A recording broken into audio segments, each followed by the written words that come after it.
காலை நேரம் கடற்கரை ஓரம் காலை வீசிக்கிட்டு கையை வீசிக்கிட்டு ஏதோ சண்டைக்கு போகிற சிப்பாய் மாதிரி எல்லோரும் நடந்து போயிட்டுருக்குறாங்க. நடைப்பயிற்சி. அதில் நமக்கு தெரிஞ்ச ஒருத்தர் எதிரில் வந்தார் ரொம்ப வேகமாக. என்ன சார் வாக்கிங்க அப்படின்னு கேட்டோம். அவரால் ஆமாம்னு பதில் சொல்ல முடியல, அவ்வளவு கஷ்டம். மூச்சு விடுறதுக்கே வாயை திறந்து மூடிகிட்டு இருக்கிறார். எங்கே பேசுறது? கொஞ்சம் நின்று நிதானித்து மூச்சு விட்டுட்டு அதுக்கப்புறம் சொன்னார் ஆமாம் அப்படின்னு. என்ன சார் இவ்வளவு வேகம்னோ? உங்கள் பேச்சை கேட்டுவிட்டு தான் சார் நடக்க ஆரம்பித்தோம். நீங்கள் தான் அடிக்கடி சொல்லிகிட்டு இருந்தீங்க நடக்கிறது நல்லதுன்னு. அன்னையிலேருந்து ஆரம்பிச்சுட்டேன். ஆனாலும் ரொம்ப கஷ்டமாக இருக்குது சார்.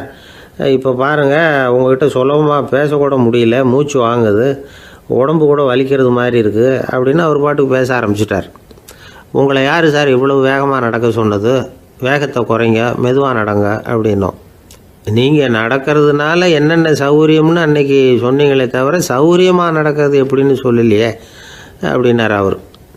இன்னமும் லேசாக மூச்சு வாங்கிக்கிட்டே சொன்னால் கூட இவர் சொல்கிறதுலே ஒரு நியாயம் இருக்குது. அதனால் இந்த நடைப்பயிற்சி பண்ணுறவங்க கவனிக்க வேண்டிய சில முக்கியமான குறிப்புகள் இருக்குது. அது என்னென்னங்கிறத அவங்க தெரிஞ்சுக்கணும். அது தெரிஞ்சு வச்சுக்கிறது நல்லது. இதெல்லாம் மருத்துவ நிபுணர்கள் சொல்கிற குறிப்புகள். அவங்க என்ன சொல்கிறாங்க தெரியுமா? உங்கள் வயசு 40க்கு மேலேயா? உங்கள் எடை இருக்க வேண்டியதை விட 10 கிலோ அதிகமாக இருக்குதா? நீங்கள் புகை பிடிக்கிறவரா? இதய நோய், இரத்த நாள நோய், உயர் இரத்த அழுத்தம் இப்படி ஏதாவது உங்களுக்கு உண்டா? அப்படின்னா நீங்கள் உங்கள் இஷ்டத்துக்கு வரிஞ்சு கட்டிக்கிட்டு நடைப்பயிற்சி பண்ண ஆரம்பிச்சிடாதீங்க. முதல்ல ஒரு மருத்துவ பரிசோதனை பண்ணிக்கோங்க, அதுதான் நல்லது அப்படின்னு அவங்க சொல்கிறாங்க. நடக்கிறப்போ உடற்பயிற்சி செய்கிறப்போ மார்பு பகுதியில் அல்லது வேறு எங்கேயாவது தொடர்ந்து வலி இருந்ததுன்னா பயிற்சியை நிறுத்தி விட்டு டாக்டரை போய் பார்க்கணும். நடைப்பயிற்சி பண்ணுறப்போ உங்கள் சக்திக்கு தகுந்த மாதிரி மெதுவாக அதிக கஷ்டம் இல்லாமல் முன்னேறலாம்.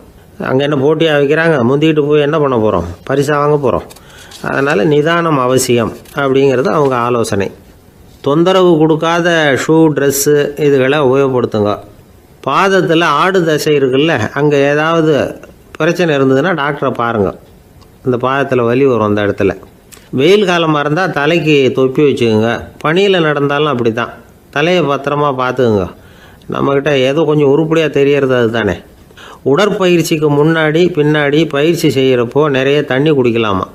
முதல் 1 மாதத்துக்கு கொஞ்சம் தளர்த்தியாக சாவகாசமாக நடக்கலாம். மணிக்கு 3 அல்லது 4 கிலோமீட்டர் வேகம்னு வச்சுங்களேன். அதுக்கப்புறம் வேகத்தை அதிகப்படுத்தலாம். மணிக்கு 6 அல்லது 8 கிலோமீட்டர் அளவுக்கு நடக்கலாம். நல்லா கையை வீசிக்கிட்டு நடக்கணும். மூச்சு விடுற எண்ணிக்கை அதிகரிக்கணும். இது மாதிரி ஒரு 30 நிமிஷம் நடக்கலாம்.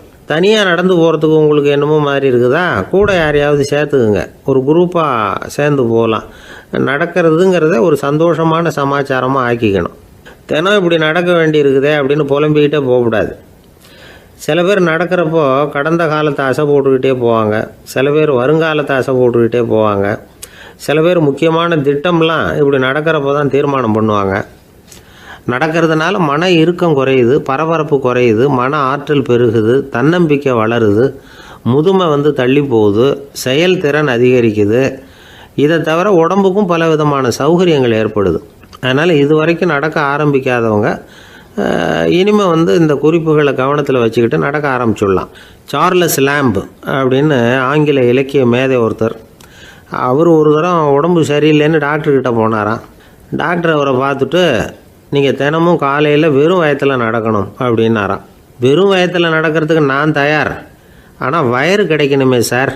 யார் வயத்து மேலே நடக்கிறது டாக்டர் அப்படின்னு கேட்டாராம் இவர்.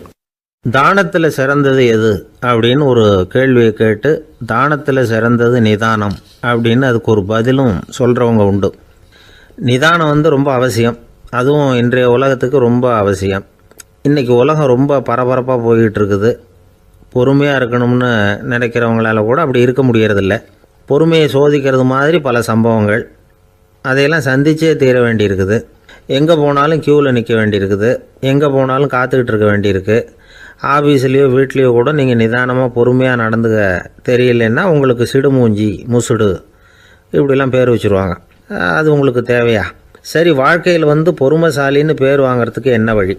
முதல் பாயிண்ட், நீங்கள் நினைக்கிறது, எதிர்பார்க்கறது, செய்கிறது எல்லாமே 100% கரெக்டாக நடக்கணும்னு ஆசைப்படக்கூடாது. எதுவாக இருந்தாலும் அதில் ஓரளவுக்கு தவறு நடக்கலாம் அப்படிங்கிறத எதிர்பார்த்தே இருக்கணும். ஓரளவுக்கு அதை அனுமதிக்கணும். ஒரு நண்பரை 6 மணிக்கு ஒரு இடத்துக்கு வர சொல்லியிருக்கிறீங்க. 6 மணிக்கு அவர் வரலை, உடனே பொறுமை இழந்து நடந்துக்கக்கூடாது. ஒரு 10 நிமிஷம் டிலே ஆகலாம். ஒரு வர்ற வழியில் பஸ்ஸு கூட ஏதாவது டிராஃபிக்கில் மாட்டியிருக்கலாம். அதெல்லாம் எதிர்பார்த்தே கொஞ்சம் காத்திருக்கிறதுல ஒன்றும் தப்பு இல்லை. சில சமயம் டிலே ஆகிறது கூட நல்லதாக முடியும். ஒரு பஸ்ஸை தவற விட்டுட்டு ஐயோ கொஞ்சம் ஒரு 2 நிமிஷம் முன்னாடி வந்திருந்தா பிடிச்சிருக்கலாமே அப்படின்னு தவிச்சிக்கிட்டு இருப்பாங்க சில பேர். அடுத்தபடியாக வர்ற பஸ்ஸு நேரடியாக நீங்கள் போக வேண்டிய இடத்துக்கே கொண்டு போய் விடுற பஸ்ஸாக கூட இருக்கலாம். அது உங்களுக்கு முன்னாடி தெரியாதுல்ல. சில நெருக்கடியான சூழ்நிலைகளை தமாஷா எடுத்துக்கிறதுக்கு பழகிக்கணும். சில இடங்களுக்கு போகிறப்ப காத்திருக்கிறதுக்கு நம்ம மனசை தயார்படுத்திக்கிட்டே போகணும்.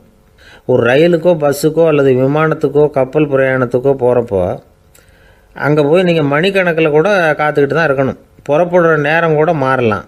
நீங்கள் போய் சேர்ந்ததும் அது உடனே புறப்படணும்னு கட்டாயமாக என்ன?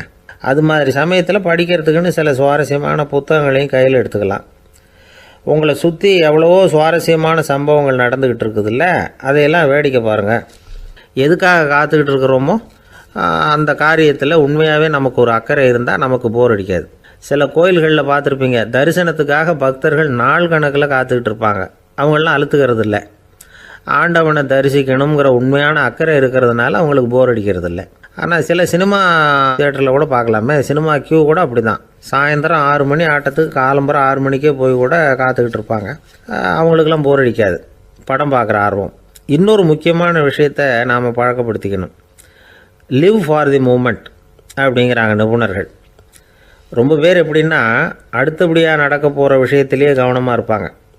அந்த நினைப்புலேயே இந்த நிமிஷத்தை பொறுமை இல்லாமல் கழிப்பாங்க. ஒருத்தர் இருக்கார், அவர் எப்படின்னா ஆஃபீஸ் முடியறதுக்குள்ளேயே சார் 5 மணிக்கெல்லாம் ரெடியாக இருங்க, நாம் அந்த ஹோட்டலில் போய் டிஃபன் சாப்பிட்ணும் அப்படின்னு 4 மணிலேருந்து சொல்லிகிட்டு இருப்பார். 4:55 பரபரப்பாக ஓடி வருவார். 2 பேரும் புறப்படுவோம், ஹோட்டலுக்கு போவோம், சாப்பிட்டுக்கிட்டு இருப்போம். அப்படி சாப்பிட்டுட்டு இருக்கிறப்ப சார் சாப்பிட்டு முடித்ததும் நேராக ஒரு ஜவுளி கடைக்கு போகிறோம் அப்படிம்பார். பரபரக்க சாப்பிட்டு முடிப்பார், புறப்படுவார். ஜவுளி கடையில் அவசரமாக சீக்கிரம் பில் போடுங்க சார், சினிமாவுக்கு நேரம் ஆகிடும்பார். சினிமா தியேட்டரில் உட்காந்து அடுத்தபடியாக எங்கே டின்னர் சாப்பிட்றதுன்னு யோசனை பண்ணிகிட்டு இருப்பார். ராத்திரி படுக்கையில் விழுந்ததுக்கு அப்புறமும் நாளைக்கு காலையில் எழுந்திரிச்சதும் அதை பண்ணணும் இதை பண்ணணும்னு திட்டம் போட்டுக்கிட்டே இருப்பார். அதாவது எப்போவும் அடுத்த நிமிஷம், அடுத்த நாள், அடுத்த வாரம், அடுத்த வருஷம், இதுதான் அவங்க சிந்தனை. இந்த நிமிஷம் என்ஜாய்மெண்ட்டை அவங்க இழந்துடுறாங்களாம். அதனால தான் வாழ்நாள் பூரா பொறுமையின்மை, அவஸ்தை, அல்லல். அதனால் நாம் எல்லோரும் வாழ்க்கையில் நிதானமாக இருக்கிறதுக்கு கற்றுக்கணுமா. அதுக்காக இந்த நிதானத்துக்கு வேறு விதமான அர்த்தம் பண்ணிக்கக்கூடாது. ஒருத்தர் அப்படித்தான் ஒரு தடவை அவருடைய குதிரை காணாமல் போயிட்டு தான். அதுக்காக அவர் கவலைப்படலை, நிம்மதியாக இருந்தார், சந்தோஷமாக இருந்தார். என்ன சார் இது, உங்கள் குதிரை திருட்டு போயிட்டுதுங்கிறீங்க, நீங்கள் கவலைப்படாமல் இருக்கிறீங்களே அப்படின்னு கேட்டாங்களாம். அதுக்கு அவர் சொல்லியிருக்கார், நல்ல வேலை சார், கட்டியிருந்த குதிரை காணாமல் போயிருக்குது. நான் அது மேலே உட்காந்துருக்கிற சமயம் அது காணாமல் போயிருந்ததுன்னா, திருட்டு போயிருந்ததுன்னா நானும் சேர்ந்தில் காணாமல் போயிருப்பேன் அப்படின்னாராம். எவ்வளவு நிதானமான ஆள் பாருங்கள். ஒரு ஊரில் ஒரு மன்னர் இருந்தார். ஒரு நாள் அவருடைய அரசவைக்கு ஒரு ஓவியன் வந்தான். அவன் சீனா தேசத்திலிருந்து வந்தவன், தாவோ சிந்தனையாளன். அவன் அங்கே மன்னர் முன்னாடி நிற்கிறான். யாரும் செய்ய முடியாத ஒரு காரியத்தை என்னால் செய்ய முடியும்னா. இவன் இப்படி சொன்னதை கேட்டதும் ஏற்கனவே அங்கே இருந்த அரசவை ஓவியன் ஒருத்தனுக்கு கோபம் வந்துட்டுது. இதோ பாரு, இப்படிலாம் பேசக்கூடாது, நான் வேணும்னா உன்னுடைய சவாலை ஏற்றுக்கிறேன் அப்படின்னா. நாம் 2 பேரும் ஓவியம் தீட்டுவோம், அதை பார்த்துட்டு நம்ம 2 பேரில் யார் சிறந்த ஓவியன் அப்படிங்கிறத மன்னரே தீர்மானம் செய்யட்டும், என்ன சொல்கிறேன் அப்படின்னு கேட்டான். அவனும் சரின்னு ஒத்துக்கிட்டான். போட்டி ஆரம்பமாச்சு. அரசர் அவங்களுக்கு 2 சுவர்களை ஒதுக்கி கொடுத்தார். 6 மாத காலம் அவகாசம் கொடுத்தார். 2 ஓவியர்களும் அவங்கவுங்க வேலையை ஆரம்பித்தாங்க. இரவு பகலாக வேலை செய்ய ஆரம்பிச்சுட்டாங்க. 6 மாதம் முடிஞ்சது. அரசர் பார்த்தார். முதல்ல தன்னுடைய அரசவை ஓவியர் தீட்டியிருந்த ஓவியத்தை பார்த்தார். ரொம்ப பிரமாதமாக இருந்தது, பாராட்டினார். இதோ பாரு, உன்னுடைய ஓவியம் அற்புதமாக இருக்குது, உயிரோட்டம் உள்ளதாக இருக்குது, கலையின் உச்சமே இதுதான், இதை விட சிறந்த ஒரு ஓவியத்தை வேற யாராலையும் படைக்க முடியாது அப்படின்னார். அதுக்கப்புறம் அந்த சீன ஓவியன்கிட்ட போனார். எங்கே உன்னுடைய ஓவியம்னு கேட்டார். திரைச்சீலையை விலக்கி விட்டு பாருங்கன்னா மன்னர் அந்த திரைச்சீலையை விளக்குனார். உள்ளே ஓவியம் இருக்க வேண்டிய இடம் கண்ணாடி மாதிரி தெரிஞ்சுது. அவன் அந்த 6 மாத காலமாக அந்த சுவரை தேய்ச்சி தேய்ச்சி கண்ணாடி மாதிரி ஆக்கி வச்சிருக்கிறான். அதுக்கு நேராக எதிர் சுவரில் அரசவை ஓவியம் தீட்டின ஓவியம் இருக்குது. அது எதிரில் இருந்த இந்த கண்ணாடியில் பட்டு பிரதிபலிக்குது. மன்னர் யோசனை பண்ண ஆரம்பித்தார். அப்புறம் அந்த சீன ஓவியனை பார்த்து கேட்டார், இதை பாரு, நீ என்னுடைய ஆளை தோற்கடிச்சுட்ட அப்படிங்கிறதுல சந்தேகம் இல்லை. ஆனாலும் எங்களை ஏமாத்தி இருக்கிற, எந்த ஓவியமும் நீ வரையிலையே அப்படின்னார். அரசே, இதுதான் உண்மையான ஓவியம், உயிருள்ள ஓவியம். இது மனோபாவங்களை பிரதிபலிக்கும், மாறுகின்ற காலங்களை அப்படியே காட்டும் அப்படின்னா அந்த சீன ஓவியன். கையால் வரைகிற ஓவியங்களில் சலனம் இல்லை. கண்ணாடி அப்படி கிடையாது. சக்தியின் ஓட்டம் அதில் எப்பவும் இருந்துக்கிட்டே இருக்கும். கண்ணாடி மட்டுமே ஜீவனுள்ள ஓவியமாக இருக்க முடியுங்கிறத அந்த சீன ஓவியன் தெரிஞ்சு வச்சிருந்தான். ஏன்னா அவன் ஒரு தாவோ சிந்தனையாளன். ஒவ்வொரு குழந்தையும் இந்த கண்ணாடியோடு தான் பிறக்குது. ஆனால் நாம் என்ன செய்கிறோம்னா ஓவியங்களை கண்ணாடி மீது பதிப்பிச்சு விடுறோம். கண்ணாடி நம்மளை பிரதிபலிக்குது. நம்முடைய அழகோ அவலட்சணமோ கண்ணாடியை பாதிக்கிறது இல்லை. ஏன்னா அதுக்கு மனம் கிடையாது. கடந்து போன வினாடியை பற்றி அது சிந்திக்கிறது இல்லை. அடுத்த கணத்தை பற்றின எதிர்பார்ப்பும் அதுகிட்ட கிடையாது. அதுதான் பற்றற்ற நிலை. மனிதனுக்கு தேவைப்படுறது அதுதான். கண்ணாடிக்கிட்டே இருந்து நாம் கற்றுக்கொள்ள வேண்டிய பாடம் இது. வாழ்க்கையில் மனிதர்களை நேசிக்கலாம், உலகின் அழகையெல்லாம் பிரதிபலிக்கலாம், ஆனால் எதையும் பற்றி கொண்டு விடக்கூடாது அப்படிங்கிறது பெரியவர்கள் அறிவுரை. துயரம்ங்கிறது பற்றுக்களின் சாயை.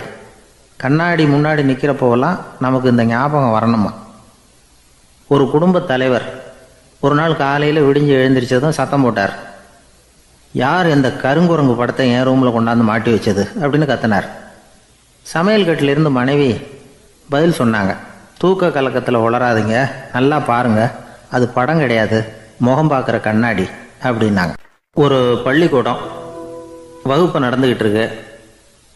ஆசிரியர் பாடம் நடத்திக்கிட்டு இருக்கிறார். நடத்தி முடித்த உடனே கேட்டார், மாணவர்களே, இதுவரைக்கும் நான் நடத்தின பாடத்தில் உங்களுக்கு ஏதாவது சந்தேகம் இருக்கா அப்படின்னு கேட்டார். அப்புறம் ஒவ்வொருத்தராக கேட்டார். ஒரு மாணவன் எழுந்திரிச்சான். சார், எனக்கு சந்தேகம் எதுவுமே இல்லைன்னா. ஏன்னு கேட்டார். ஏன்னா எனக்கு நீங்கள் நடத்தின பாடம் தெளிவாக புரிஞ்சுட்டுது, அதனால் சந்தேகம் வரலன்னா. இன்னொரு மாணவன் எழுந்திரிச்சான். சார், எனக்கும் சந்தேகம் எதுவும் இல்லைன்னா. ஏண்டான்னு கேட்டார். ஏன்னா எனக்கு நீங்கள் நடத்தின பாடம் எதுவுமே புரியல, அதனால் சந்தேகம் வரல அப்படின்னா. இந்த இடத்துல நாம் கொஞ்சம் சிந்திச்சு பார்க்கணும். இந்த உலகத்தில் எல்லாம் புரிஞ்ச ஒருத்தனுக்கும் சந்தேகம் வராது, எதுவுமே புரியாத ஒருத்தனுக்கும் சந்தேகம் வராது. அறகுறையாக புரிஞ்சுக்கிட்டவன் இருக்கான் பாருங்க, அவனுக்கு தான் அடிக்கடி சந்தேகம் வரும். ஆக மாணவர்களை இந்த 3 வகையாக பிரிக்கலாம். அதே மாதிரி தான் மனிதர்களையும் 3 வகையாக பிரிக்கிறாங்க ஆன்மீகவாதிகள். ஒரு ஆன்மீக பெரியவர் என்ன சொல்கிறார் தெரியுமா?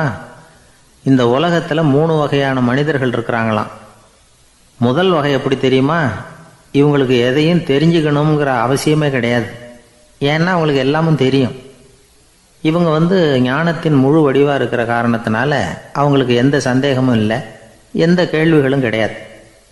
இந்த நிலையில் இருக்கிறவன் கிருஷ்ணன். எல்லாத்துக்கும் விட தெரிஞ்சுக்கிட்ட நிலையில் அவன் விடையாக மாறிவிட்டான் அப்படின்னு சொல்லுவாங்க. 2வது நிலையில் இருக்கிறவன் அர்ஜுனன். இவனுக்கு எப்போ பார்த்தாலும் கேள்விதான், சந்தேகம்தான். பதில் சொல்ல சொல்ல அவனுக்கு இருக்கிற சந்தேகமும் அதிகமாகிக்கிட்டே இருக்கும், குறையவே குறையாது. அர்ஜுனன் மாதிரி உள்ளவங்க எப்பவும் கேள்வி கேட்டுக்கிட்டே இருப்பாங்க. ஒரு கேள்விக்கு விடை கிடைச்சுட்டுன்னு வைங்க, உடனே இன்னொரு கேள்வி அவங்ககிட்ட இருந்து வரும். கிருஷ்ணனுடைய நிலை எப்படின்னா அது கேள்விகளே அற்ற ஒரு நிலை. அர்ஜுனனுடைய நிலை எப்படின்னா அது கேள்விகளை தவிர வேறு எதுவும் அற்ற ஒரு நிலை. இவங்களை தவிர இன்னொரு ஆள் இருக்கிறான், அவனுக்கும் கேள்விகள் அற்ற ஒரு நிலை தான். அவன் யாருன்னா துரியோதனன். இவனுக்கு தெரிஞ்சுக்கணுங்கிற எண்ணமே சுத்தமாக கிடையாது. ஆவலே இல்லைங்கிறதுனால அதை புரிஞ்சுக்கணுங்கிற அவசியமும் இல்லை. அதனால் அவனுக்கு கேள்விகள் அற்ற ஒரு நிலையில் அவன் இருந்துக்கிட்டு இருக்கிறான். எல்லா பதிலும் தெரிந்து கொண்ட நிலையில் கிருஷ்ணனும் கேள்விகள் அற்ற நிலையில் இருக்கிறான். தெரிஞ்சுக்கணுங்கிற ஆவலே இல்லாத துரியோதனனும் கேள்விகள் அற்ற நிலையிலே இருக்கிறான். இப்படியும் இல்லாமல் அப்படியும் இல்லாமல் 2ம் கெட்டான் நிலையில் இருக்கிறானே, அவன் தான் அர்ஜுனன். அதனால் பெரியவங்கள்லாம் என்ன சொல்கிறாங்கன்னா, இந்த உலகத்தில் அர்ஜுனன்களாக இருக்கிறவங்க ஒன்று துரியோதனனாக மாறிடணும், இல்லைன்னா கிருஷ்ணனாக மாறிடணும். இதை தவிர வேறு வாய்ப்பு இல்லை. துரியோதனன் மாதிரி உள்ளது விலங்கு நிலை, கிருஷ்ணன் மாதிரி உள்ளது தெய்வ நிலை. அர்ஜுனன் விலங்காகவும் ஆக முடியல, தெய்வமாகவும் ஆக முடியல. இப்படி ரெண்டும் கெட்டானா இருக்கிற வரைக்கும் இந்த கேள்விகளும் பிரச்சனைகளும் இருந்துக்கிட்டே தான் இருக்கும். இதுதான் பெரியவர்கள் சொல்லுகிற அனுபவ உண்மை. ஒரு ஆசிரியர் ரொம்பவும் விரிவாக விளக்கமாக பாடம் நடத்தின பிறகு, மாணவர்களே ஏதாவது சந்தேகம் இருந்தால் கேளுங்கன்னாராம். ஒரு மாணவன் எழுந்திரிச்சான். சார், எனக்கு ஒரு சந்தேகம்னா. என்னன்னு கேட்டார். இது வரைக்கும் என்ன பாடம் சார் நடத்துனீங்க அப்படின்னா அந்த பையன். ஒரு ஊரில் ஒருத்தர் இருந்தான். ஏதோ ஒரு சின்ன அலுவலகத்தில் வேலை பார்த்துக்கிட்டு இருந்தான். ரொம்ப ஏழை. வர்ற கொஞ்சம் வருமானத்தை வச்சு வாழ்க்கையை ஓட்டிக்கிட்டு இருந்தான். ஒரு நாள் தெரு வழியாக அவன் நடந்து வந்துக்கிட்டு இருக்கிறான். தெருவில் ஒரு காசு கிடந்தது. அதை பார்த்துட்டான். அது குனிஞ்சு எடுத்தான். அது ஒரு பழங்கால காசு. அந்த காசு நடுவில் ஒரு துளை இருந்தது. அதாவது துளையிட்ட நாணயம். பழங்காலத்தில் புழக்கத்தில் இருந்த ஒரு நாணயம் அது. துளையிட்ட நாணயம் கிடச்சிதுன்னா ரொம்ப நல்லது, அது அதிர்ஷ்டம் அப்படின்னு ஒரு நம்பிக்கை உண்டு. இவன் கையில் அது கிடைச்சதும் ரொம்ப சந்தோஷப்பட்டான். இனிமேல் என்னுடைய கஷ்டம்லாம் தீரப்போகுது, அதிர்ஷ்டம் என்னை தேடி வரும், நான் பணக்காரன் ஆகிடுவேன் அப்படின்னு சொல்லிட்டு அந்த காசை தன்னுடைய கோட்டு பையில் பத்திரமா போட்டு வச்சுக்கிட்டான். அடிக்கடி அதை தொட்டு பார்த்துக்கிறது உண்டு, வெளியில் எடுக்க மாட்டான். இப்படியே கொஞ்ச காலம் ஆச்சு. அதுக்கப்புறம் என்னாச்சு தெரியுமா? நிஜமாகவே அதிர்ஷ்டம் அவனை தேடி வர ஆரம்பிச்சுட்டுது. செல்வம் குவிஞ்சுது. பணம், பதவி, புகழ் எல்லாம் சேர்ந்தது.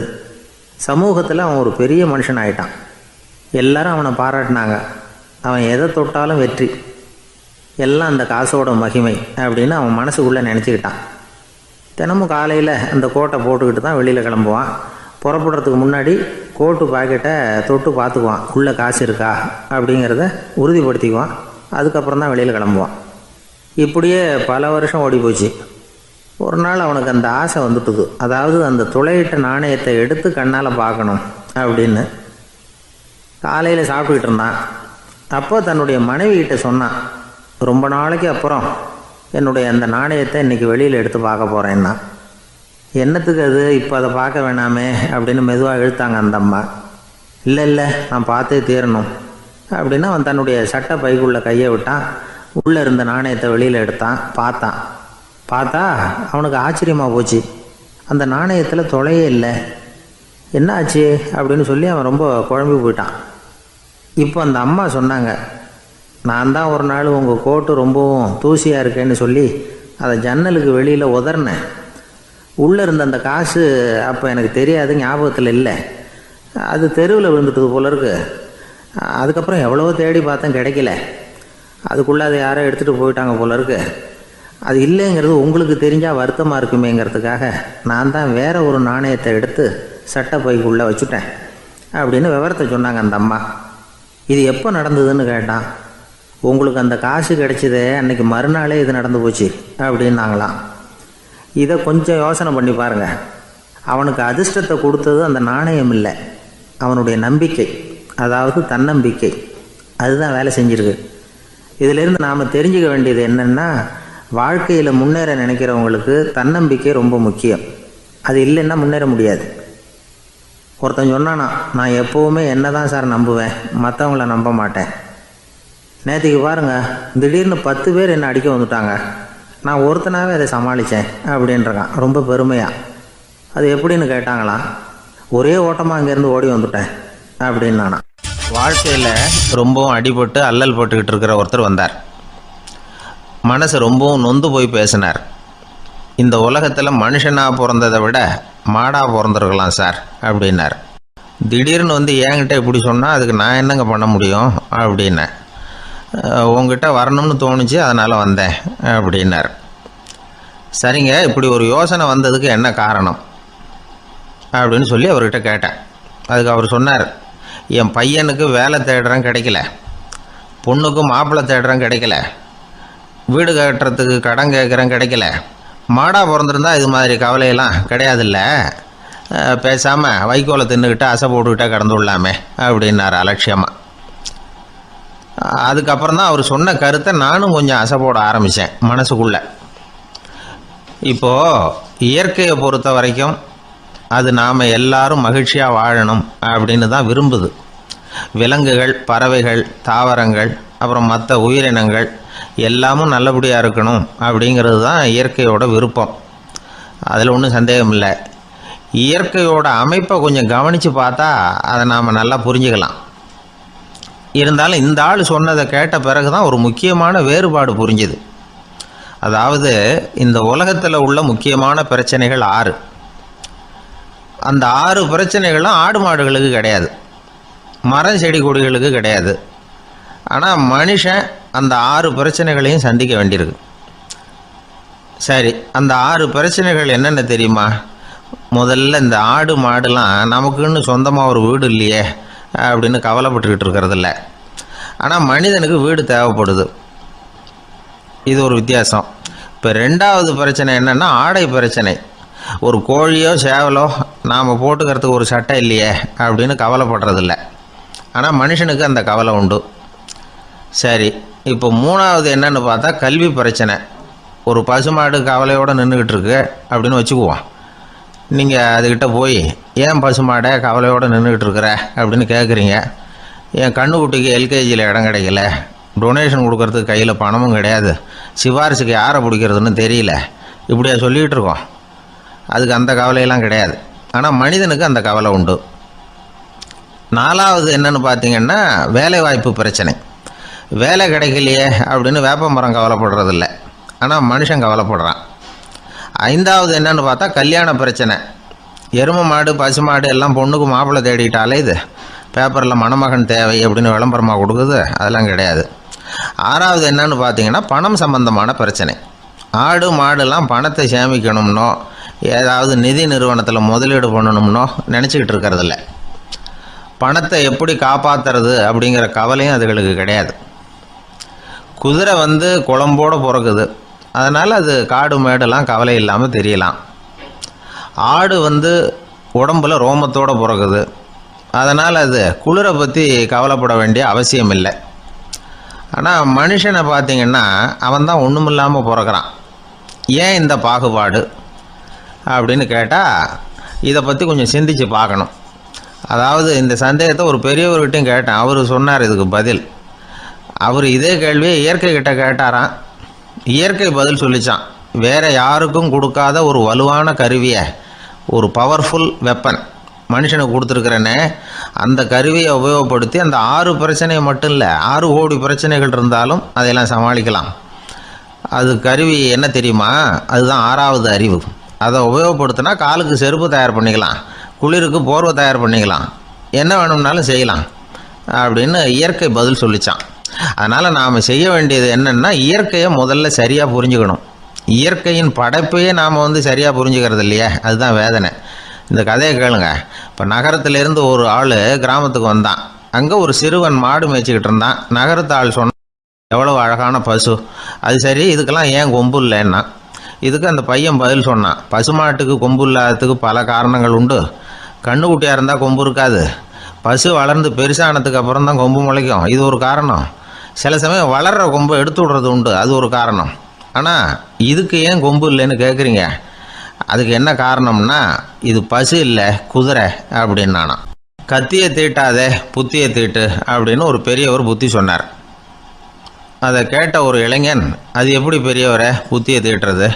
கத்தியை தீட்டுன்னு சொன்னால் ஒரு கருங்கல்லில் கத்தியை தேய்க்கலாம், புத்தியை தீட்டுன்னு சொன்னால் எப்படி தலையை கொண்டுட்டு போய் தரையில் தேய்ச்சிக்கிட்டு இருக்க முடியுமா அப்படின்னா. அந்த பெரியவர் உடனே புரிஞ்சுக்கிட்டார், இந்த இளைஞனுக்கு புத்தி கூர்மை கம்மி அப்படிங்கிறத புரிஞ்சுக்கிட்டார்.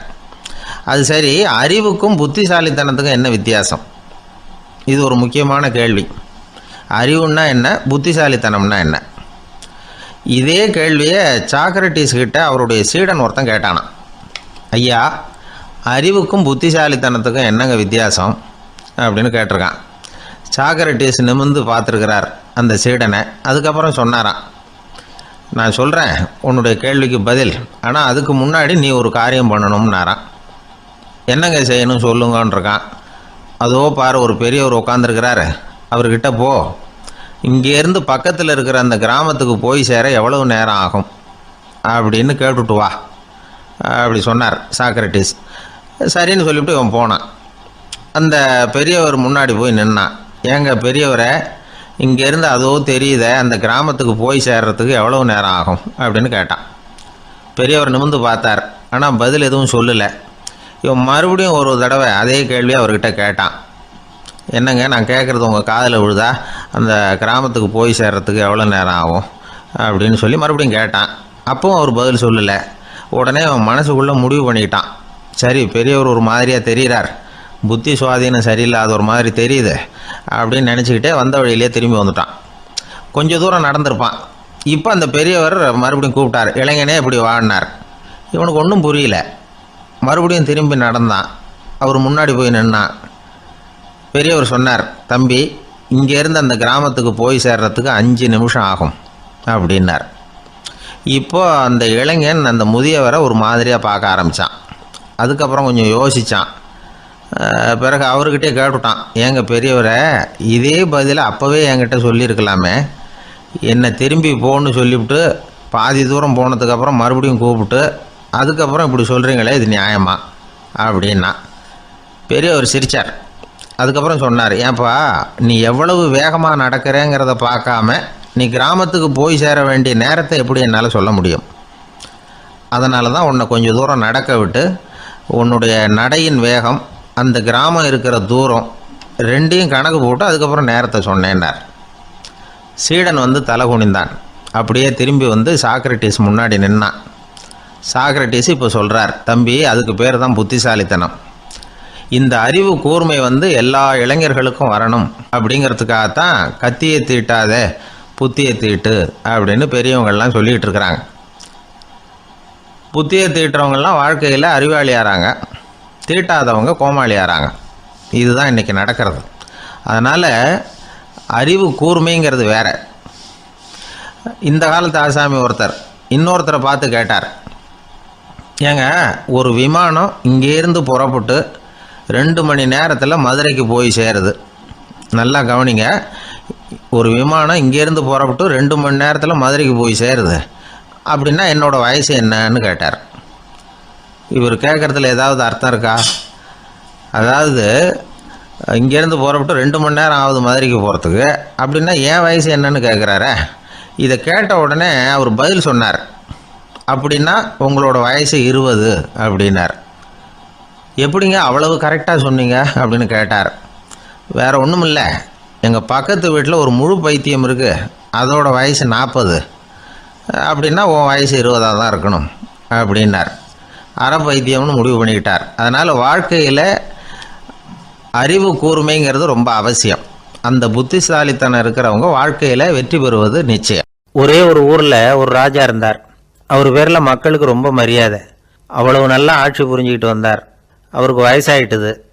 அதனால் ஒரு நாள் அமைச்சரை கூப்பிட்டார். இதை பாருங்கள், எனக்கு வயசாயிட்டுது, அதனால் இந்த அரச பொறுப்பையெல்லாம் நீங்கள் ஏற்றுக்குங்க அப்படின்னார். அதுக்கப்புறம் ராணியை கூப்பிட்டார். வா, நாம் இனிமேல் இங்கே இருக்க வேணாம், காட்டுக்கு போய் தவம் பண்ணலாம் அப்படின்னு கூப்பிட்டார். இந்த செய்தி மக்களுக்கு அறிவிக்கப்பட்டது. மக்கள் உடனே கூட்டம் கூட்டமாக அரண்மனைக்கு வர ஆரம்பிச்சிட்டாங்க. மன்னரை போய் பார்க்குறாங்க. அரசே, தாங்கள் வந்து எங்களுக்கு தந்தை மாதிரி, நீங்கள் காட்டுக்கு போயிட்டால் நாங்கள்லாம் இங்கே எப்படி இருக்க முடியும்? எங்களுக்கெல்லாம் எந்த துன்பமும் இல்லாமல் பார்த்துக்கிட்டு வர்றீங்க. இது மாதிரியான ஒரு அரசாட்சி இல்லைன்னா மக்கள் வந்து வாழ்ந்து என்ன பயன் அப்படின்னாங்க. இருந்தாலும் என்ன பண்ணுறது, வயசாயிட்ட காரணத்தினால இந்த முடிவுக்கு வர வேண்டியிருக்குது அப்படின்னாரா ராஜா. அப்படின்னா நீங்கள் காட்டுக்கு போக வேணாம், நாங்கள் போகிறோம். நாங்கள் அங்கே போய் தவம் பண்ணுறோம், வழிபாடு பண்ணுறோம். கடவுள் வருவார், அவர்கிட்ட வரம் வாங்கிட்டு வந்துடுறோம் அப்படின்னாங்களாம். அப்படி சொல்லிவிட்டு உடனே எல்லாரும் காட்டுக்கு போனாங்க. நாட்டு மக்கள் எல்லாரும் ஒட்டு மொத்தமாக வந்து காட்டில் உட்காந்துக்கிட்டு தவம் பண்ணுறதை பார்த்தார் கடவுள். உடனே புறப்பட்டு வந்தார். எல்லாரும் இப்படி வந்து உட்காந்துருக்கிறீங்களே, என்ன வேணும் உங்களுக்கு அப்படின்னு கேட்டார். உடனே மக்கள் எல்லாரும் ஒரு குரலில் சொன்னாங்க, சுவாமி, எங்கள் மன்னன் ரொம்ப நாளைக்கு நல்லபடியாக இருக்கணும். அவர் வந்து மகிழ்ச்சியாகவும் உடல் நலத்தோடும் இருந்தால் தான் நாங்கள் அமைதியாக வாழ முடியும் அப்படின்னாங்க. சரி, அதுக்கு என்ன செய்யணும் அப்படின்னார் ஆண்டவன். எங்கள் மன்னருக்கு இன்னும் ஒரு 100 வருஷம் ஆயுளை கொடுங்க அப்படின்னாங்க. அவ்வளவு தானே, சரி அப்படியே ஆகட்டும் அப்படின்னு சொல்லிவிட்டு ஆண்டவன் போயிட்டார். மக்கள் மகிழ்ச்சியோடு திரும்பி வந்தாங்க. மன்னா, கடவுள் வரம் கொடுத்துட்டார், நீங்கள் 100 வருஷம் வாழ போகிறீங்க அப்படின்னாங்க. இதை கேட்டதும் ராணி ராஜாவை வணங்கி நான் தவம் செய்ய போகிறேன் அப்படின்னு புறப்பட்டாங்க. உடனே மக்கள் என்ன நினச்சாங்க தெரியுமா? ஐயோ, நாம் ராஜாவுக்கு மட்டும்தானே நீண்ட ஆயுள் வேணும்னு வரம் வாங்கினோம், ராணிக்கு வாங்கலையே, அதுதான் கோபத்தில் புறப்பட்டாங்க போல இருக்கு அப்படின்னு நினச்சி வருத்தப்பட்டாங்க. ஆனால் ராணி நினச்சது அது இல்லை. ராணி போய் தவம் பண்ணாங்க, கடவுள் காட்சி கொடுத்தார். இவங்க கேட்குறாங்க, சுவாமி, ராஜாவுக்கு மட்டும் 100 வருஷம் ஆயுள்னு வரம் கொடுத்துட்டீங்க, அப்படின்னா குடிமக்களும் 100 வருஷம் இருக்கணும். இப்படிப்பட்ட குடிமக்கள் இல்லைன்னா அப்படிப்பட்ட அரசன் இருந்து என்ன பிரயோஜனம் அப்படின்னாங்களாம். ஆண்டவன் பார்த்தார், சரி அவங்களும் 100 வருஷம் வாழ்வாங்க, அது மட்டும் இல்லை நீயும் 100 ஆண்டு காலம் வாழ வரமளிக்கிறேன் அப்படின்னு சொல்லிவிட்டு மறைஞ்சிட்டார். இதில் ஆண்டவன் வர்றதும் மறையிறதும் முக்கியம் இல்லை. இதில் கவனிக்க வேண்டியது ஆள்கிறவனின் விசால மனம், குடிமக்களின் விசால மனம், ஆள்கிறவன் மனைவியினுடைய விசால மனம். இப்படி ஒரு நாடு இருந்துட்டுதுன்னா எப்படி இருக்கும் வாழ்க்கை நினச்சி பாருங்கள். அதனால தான் பெரியவங்கள்லாம் சொல்கிறாங்க, இதய வாசல் திறந்தே இருக்கணும், இதயத்தின் கதவுகளை மூடாதீங்க அப்படின்னு சொல்லுவாங்க. என்கிட்ட ஒருத்தர் சொன்னார், என்னுடைய இதய வாசல் எப்பவும் திறந்தே தான் இருக்குதுன்னார். எதனால் அப்படி சொல்கிறீங்க அப்படின்னு கேட்டோம். டாக்டரே சொல்லிவிட்டார், என்னுடைய இதயத்தில் ஒரு ஓட்டை இருக்குது அப்படின்னு, வால்வு சரியில்லையா அப்படிங்கிறார். ஒரு ஊரில் ஒரு ராஜா இருந்தார். அவர் அடிக்கடி காட்டுக்கு வேட்டையாட போவார்.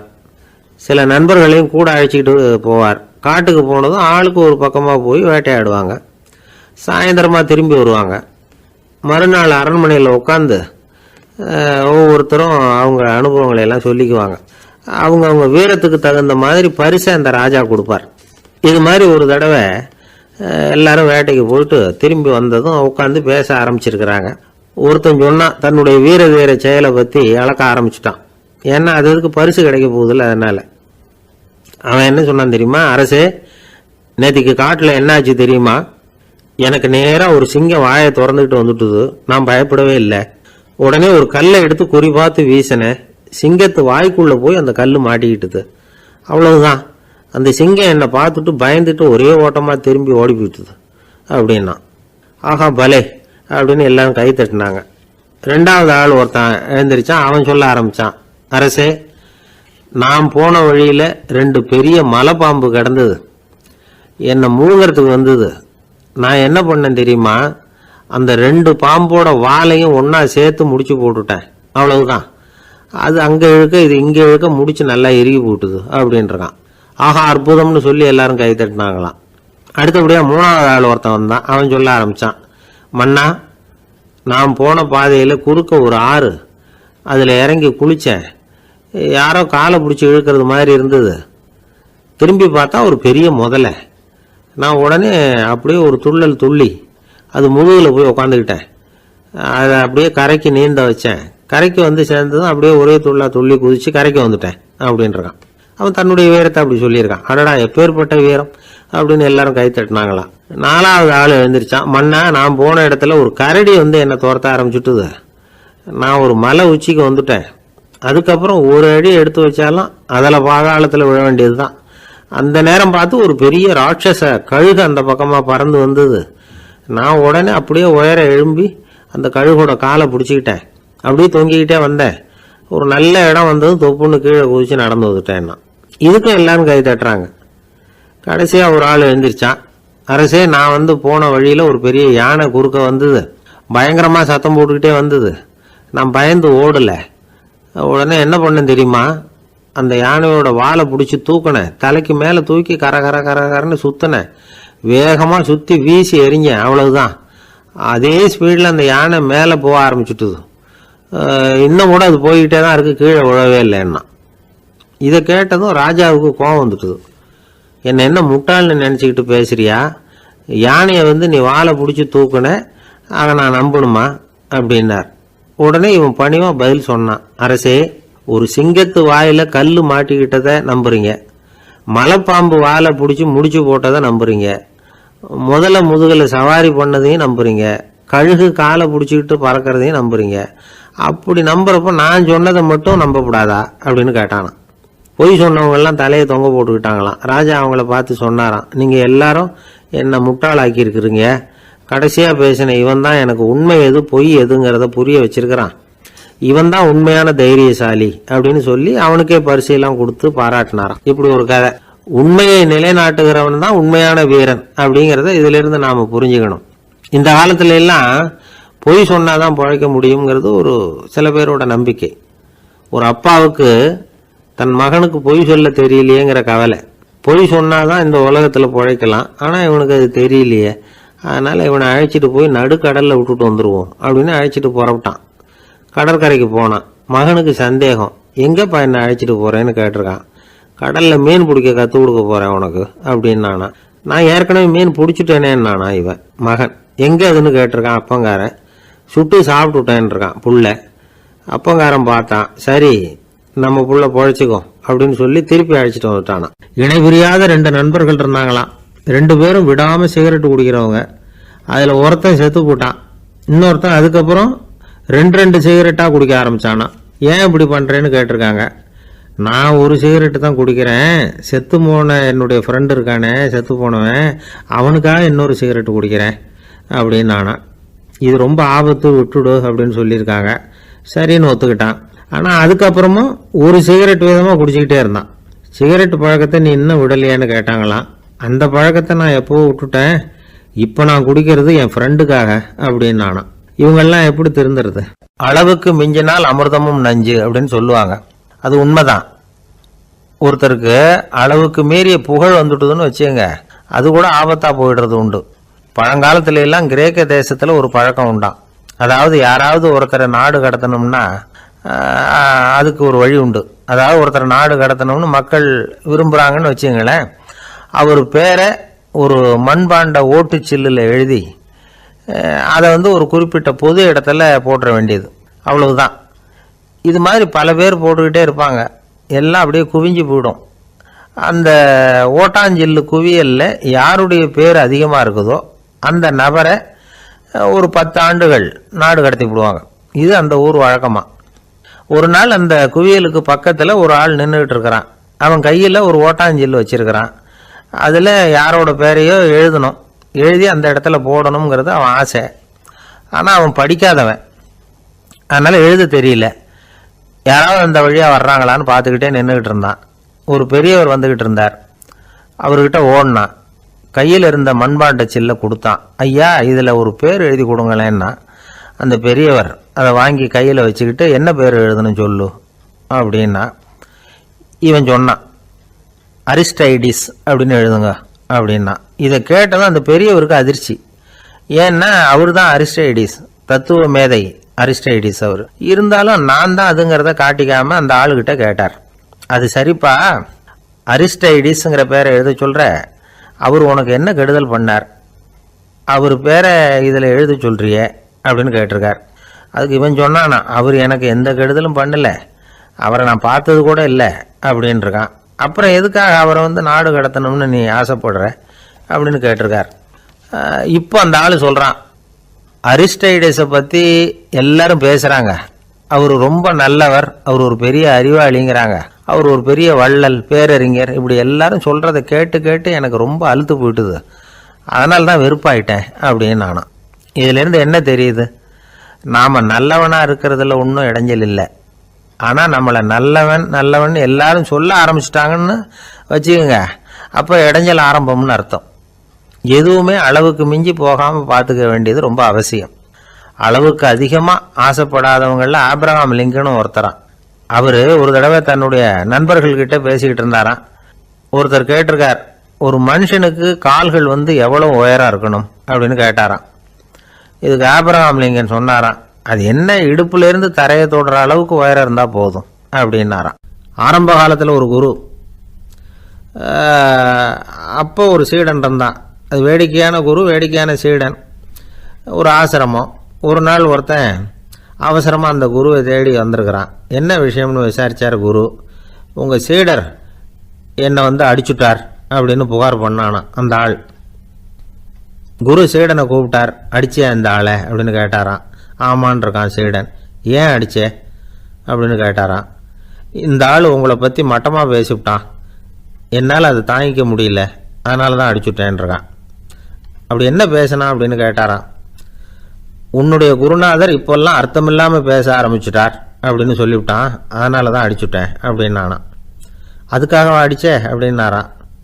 நான் அதுக்காக அடிக்கலை குருவே, இப்பெல்லாம் நீங்கள் அர்த்தமில்லாமல் பேசுகிறதாக அவன் சொல்கிறான், அப்படின்னா இதுவரைக்கும் நீங்கள் அர்த்தத்தோடு பேசினதாகத்தானே அர்த்தம், அது தப்பு தானே, அதனால தான் அடித்தேன் அப்படின்னு நானாம். ஒரு பெரியவர் உட்கார்ந்துருக்கிறார், அவரை சுற்றி அவருடைய தோழர்கள் உட்கார்ந்துருக்கிறாங்க. ஏதோ ஒரு முக்கியமான செய்தியை அவர் அவங்களுக்கு சொல்லிகிட்டு இருக்கிறார். அவங்களும் ஆர்வமாக கேட்டுக்கிட்டு இருக்கிறாங்க. இந்த சமயத்தில் யாரோ ஒரு ஆள் வேகமாக அங்கே வர்றார். வர்ற வேகத்திலேயே எனக்கு ஏதாவது உதவி செய்யுங்க அப்படின்னு கேட்டுக்கிட்டே வர்றார். கேட்கறது உதவி, ஆனால் குரல் மிரட்டுறது மாதிரி இருக்குது, அதட்டி கேட்கறது மாதிரி இருக்குது. இதை கேட்டது அந்த பெரியவர் ஆத்திரப்படலை, ஆனால் அவரை சுற்றி இருந்தவங்க ஆத்திரப்பட்டாங்க. இதை பெரியவர் கவனித்தார். கொஞ்சம் அமைதியாக இருங்கன்னார். வந்தவரை கூப்பிட்டார், அவருக்கு சில பொருள்களை கொடுத்தார். என்னங்க இப்போ உங்களுக்கு மகிழ்ச்சி தானே அப்படின்னார். அப்படின்னு அலட்சியமாக அவர் சொல்கிறார். நான் உங்களை நல்ல முறையில் நடத்தினேன்னா அப்படின்னு கேட்குறாரு அவர் மறுபடியும். அதெல்லாம் ஒன்றும் இல்லை அப்படின்னு சொல்லி அவர் சொல்லிகிட்டு இருக்கிறாரு. குரலில் கடுமை குறையில. சுற்றி இருந்தவங்களால இதை பொறுத்துக்க முடியல. கோபத்தோடு அவரை நோக்கி நெருங்க ஆரம்பித்தாங்க. பெரியவர் அவங்களையெல்லாம் தடுத்து நிறுத்தினார். வந்தவரை வாங்க என்னோட அப்படின்னு சொல்லி அழைச்சிட்டு போனார். வீட்டுக்கு போனார். அங்கே போனதும் இன்னும் சில பொருள்களை எடுத்து அவர்கிட்ட கொடுத்தார். இப்போ திருப்தி தானே, நான் உங்ககிட்ட நல்ல முறையில் நடந்துக்கிட்டேனா அப்படின்னார். அவர் முகம் இப்போ தான் கொஞ்சம் மலர்ந்தது. ரொம்ப நன்றி, இறைவன் உங்கள் குடும்பத்துக்கு எல்லா நன்மைகளையும் செய்வான் அப்படின்னு சொன்னார். இதே வார்த்தைகளை என்னுடைய தோழர்கள்கிட்டே சொல்லிட்டீங்கன்னா அவங்க கோபம் தணிஞ்சிரும், வர முடியுமான்னார். கண்டிப்பாக வர்றேன் அப்படின்னாரு. மறுநாள் காலையில் அந்த இடத்துக்கு வந்தார். அதே மாதிரி சொல்லிவிட்டு அவர் போயிட்டார். தோழர்கள்லாம் ரொம்ப வியப்போடு பெரியவரை பார்த்தாங்க. அந்த பெரியவர் தான் நபிகள் நாயகம். அவர் சொன்னார், ஒருத்தன் ரொம்ப ஆசையாக ஒரு ஒட்டகத்தை வளர்த்துக்கிட்டு வந்தான். ஒரு நாள் அந்த ஒட்டகம் கயத்தை அறுத்துக்கிட்டு ஓடி போயிட்டுது. அக்கம் பக்கத்தில் இருக்கிறவங்கெல்லாம் அந்த ஒட்டகத்தை பிடிக்கிறதுக்கு முயற்சி பண்ணாங்க. அதை துரத்திக்கிட்டு ஓடினாங்க. ஒட்டகம் தாறுமாறாக ஓட ஆரம்பிச்சிது. இந்த சமயத்தில் ஒட்டகத்தை வளர்த்தவன் அங்கே ஓடி வந்தான். நீங்கள் அதை ஒன்றும் செய்ய வேணாம், விட்டுருங்க, அதோட சுபாவம் எனக்கு நல்லா தெரியும், அதை சுலபமாக என்னோட வழிக்கு கொண்டுட்டு வந்துட முடியும், நான் பார்த்துக்கிறேன், விட்டுருங்கோ அப்படின்னா. எல்லாரும் விலகி போயிட்டாங்க. இவன் என்ன செஞ்சான் தெரியுமா? கொஞ்சம் புல்லை கையில் எடுத்துக்கிட்டு அந்த ஒட்டகத்தை நெருங்கினான். அவ்வளவுதான். அது ஓடி இவன் காலடியில் உட்காந்துக்கிட்டது. செல்லமாக அதை அப்படியே தடவி கொடுத்தான். முதுகில் ஏறி உட்காந்துக்கிட்டான். அது பாட்டுக்கு சாதுவாக நடந்து போகுது. இந்த கதையை நபிகள் நாயகம் தம்முடைய தோழர்களுக்கு சொல்கிறார். ஒட்டகத்தை மட்டும் இல்லை, சில மனிதர்களையும் கூட சில விதத்தில் அணுகி தான் அவர்களை சீர்திருத்த வேண்டியிருக்குது அப்படிங்கிறத அவங்களுக்கு உணர்த்தினார். இது ஒரு அழகான உளவியல் அணுகுமுறை. சில குடும்ப தலைவர்கள் கூட இந்த ஒட்டகம் மாதிரி நடந்துக்கிறது உண்டு, அப்புறம் அடங்கி போகிறதும் உண்டு. ஒரு குடும்ப தலைவர் காலையில் எழுந்திரிச்சதுலேருந்து சத்தம் போட்டு கத்திக்கிட்டு இருப்பார். பக்கத்தில் இருந்தவங்கெல்லாம் ஓடி போய் சமாதானம் பண்ணி பார்த்தாங்க. அவர் ஓயறது மாதிரி தெரியல. கடைசியில் அவர் மனைவி வந்தாங்க. நீங்கள் எல்லாம் விலகி போயிடுங்க, அவர் சுபாவம் எனக்கு தெரியும், நான் பார்த்துக்கிறேன் அப்படின்னாங்க. சரின்னு எல்லாரும் போயிட்டாங்க. சாயந்தரமாக பார்க்குறாங்க, அவர் சத்தம் இல்லாமல் ஒரு மூலையில் உட்காந்துருக்கிறார். ரொம்ப சாதுவா. ஆச்சரியமாக இருந்தது. என்னம்மா பண்ணீங்கன்னு கேட்டாங்க. அது ஒன்றும் இல்லைங்க, ஒரு வேளை சாப்பாட்டை நிறுத்தினேன், பட்னி போட்டேன், அவ்வளவுதான் அப்படின்னாங்க அந்த அம்மா. ஒரு ஜென் துறவி, அவருக்கு ரொம்ப வயசாயிட்டுது, கடைசி காலம். நண்பர்களெல்லாம் கூப்பிட்டார். நண்பர்களே, நான் வித்தியாசமான முறையில் சாகணும்னு ஆசைப்படுறேன், அதுக்கு ஏதாவது யோசனை சொல்லுங்களேன் அப்படின்னு கேட்டாராம். நண்பர்கள் சிரித்தாங்க. என்ன பேச்சு பேசுகிறீங்க, சாவறதுங்கிறது என்ன விளையாட்டுத்தனமான காரியமா அப்படின்னு கேட்டிருக்காங்க. அந்த துறவி கொஞ்ச நேரம் யோசனை பண்ணார். அப்புறம் கேட்டாராம், இது வரைக்கும் யாராவது நடந்துக்கிட்டே இறந்துருக்குறாங்களா அப்படின்னாராம். எல்லாரும் இல்லைன்னாங்களாம். ஒருத்தர் மட்டும் சொல்லியிருக்கார், அப்படியும் ஒருத்தர் இறந்துருக்கிறதாக ஒரு கதையில் படிச்சிருக்கிறேன், ஒரு ஞானியால் தான் அப்படியெல்லாம் செய்ய முடியும் அப்படின்னு அவர் சொன்னாராம். சரி, அப்படின்னா அந்த முறை நமக்கு வேணாம், நின்றுக்கிட்டே யாராவது உயிரை விட்டுருக்காங்களா அப்படின்னு விசாரிச்சாராம். அப்படியும் ஒருத்தர் இறந்துருக்கிறார் அப்படின்னாங்களாம். மறுபடியும் அந்த துறவி யோசனை பண்ணியிருக்கிறார், ஏதாவது வித்தியாசமான முறையில் நாம் போகணும் அப்படிங்கிறது அவருடைய விருப்பம். மனிதன் எப்படி வாழ்கிறானோ அப்படி இறப்பது தான் நல்லது. சரி, யாராவது தலைகீழாக யோகம் செய்யும் நிலையில் இறந்துருக்கிறாங்களா அப்படின்னு விசாரித்தாராம். நண்பர்கள் சிரித்தாங்க. தலைகீழாக நின்னபடி இறந்ததாக நாங்கள் கேள்விப்பட்டதே இல்லை, அது முடியாத காரியம் அப்படின்ட்டுருக்காங்க. இப்போ அந்த துறவிக்கு திடீர்னு உற்சாகம் வந்துட்டுது. உடனே எழுந்திரிச்சார், தலைகீழாக நின்னார், அப்படியே உயிரை விட்டுட்டார். அவ்வளோதான். அந்த மடாலயத்தில் ஒரே குழப்பம். எப்படி அவரை கீழே இறக்கி படுக்க வைக்கிறது அப்படின்னு புரியல. இப்படி உயிர் விடுறதை பற்றி அவங்க இது வரைக்கும் கேள்விப்பட்டதும் இல்லை. உண்மையிலேயே இவர் இறந்து தான் போனாராங்கிறதும் தெரியல. சோதித்து பார்த்தாங்க. இதய துடிப்பு, நாடி துடிப்பு எல்லாம் நின்று போயிருந்தது. இவர் எப்போவும் இப்படி தான், என்ன பண்ணுறது இப்போது அப்படின்னு சொல்லி எல்லாரும் குழம்பிக்கிட்டு இருக்கிற சமயத்தில் ஒரு பெரியவர் யோசனை சொன்னார். இந்த துறவியோட மூத்த சகோதரி பக்கத்து மடாலயத்தில் இருக்கிறாங்க, அவங்கள இங்கே அழைச்சிட்டு வந்தால் ஏதாவது வழி கிடைக்கும் அப்படின்னார். அந்த அம்மாவுக்கு 90 வயசு. அழைச்சிட்டு வந்தாங்க. ஒரு குச்சியை ஊன்றிக்கிட்டு அப்படியே மெதுவாக நடந்து வந்தாங்க. தம்பி தலைகீழாக நின்று உயிர் விட்டு இறக்கிறத பார்த்தாங்க. தம்பின்னு கூப்பிட்டு பார்த்தாங்க, ஒன்றும் காணும். உடனே என்ன பண்ணாங்க, தன்னுடைய கைத்தடியால் தம்பியோட உடலை ஒரு தட்டு தட்டினாங்க.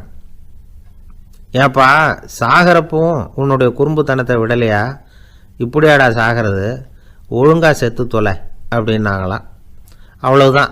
உடனே அந்த துறவி திரும்பி நேராக நின்னார். அக்கா, கோவப்படாத, நான் ஒழுங்காக சாகிறேன், எப்படி செத்தா என்ன, எல்லாம் எனக்கு ஒன்று தான் அப்படின்னு சொல்லிவிட்டு அப்படியே தரையில் படுத்து உயிரை விட்டாராம். அதுக்கப்புறம் அந்த அம்மா கோலை கையில் எடுத்துக்கிட்டு அப்படியே திரும்பி கூட பார்க்காம அவங்க பாட்டுக்கு போயிட்டாங்களாம்.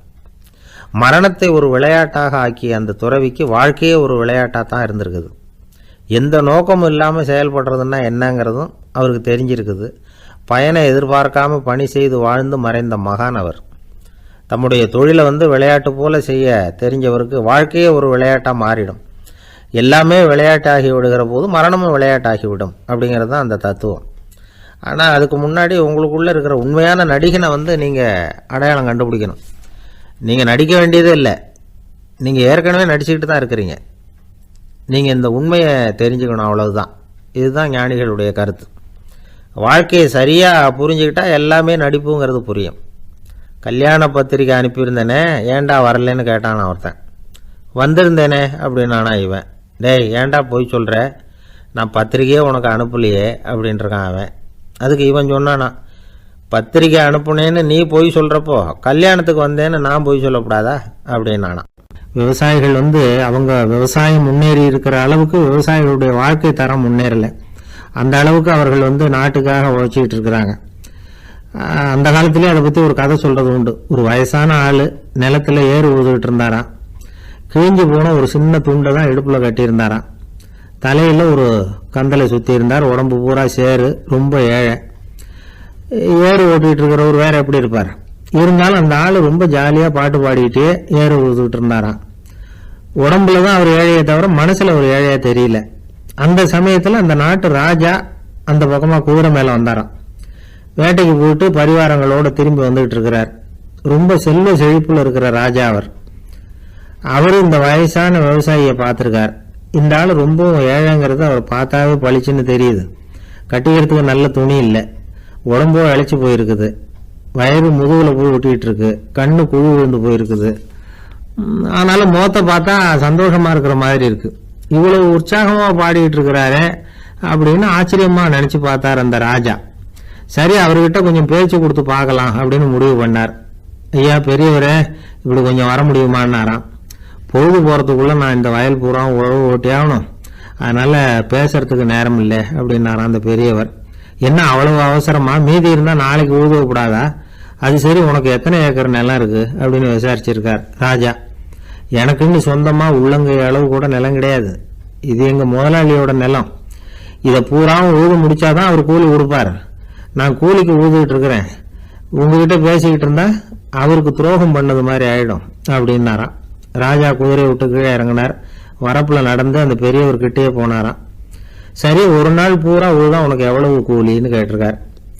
8 அணா கூலி கிடைக்கும்னாராம் அவர். இது ரொம்ப காலத்துக்கு முன்னாடி நடந்த ஒரு சம்பவங்கிறதுனால அப்போ 8 அணா கூலிங்கிறது ரொம்ப பெருசு. இருந்தாலும் அதுவும் அந்த ராஜாவுக்கு பெரிய கூலியா தெரியல. இவ்வளவு தானா, இதை வச்சுக்கிட்டு நீ எப்படி காலம் தள்ளுற அப்படின்னாராம். ஒன்றும் கவலை இல்லை அப்படின்னாராம் அவரு. ராஜாவுக்கு ரொம்ப ஆச்சரியமா போச்சு. 8 அணா கூலி வாங்குற இந்த ஆளு கவலை இல்லாம இருக்கிறார், ஏராளமான வசதியோடு இருக்கிறன்னா கவலை இல்லாம வாழ முடியலையே அப்படின்னு நினைச்சு பார்த்திருக்கார். அது சரி, 8 அணாவில் எப்படி குடும்பம் நடத்துற அப்படின்னு கேட்டாராம்.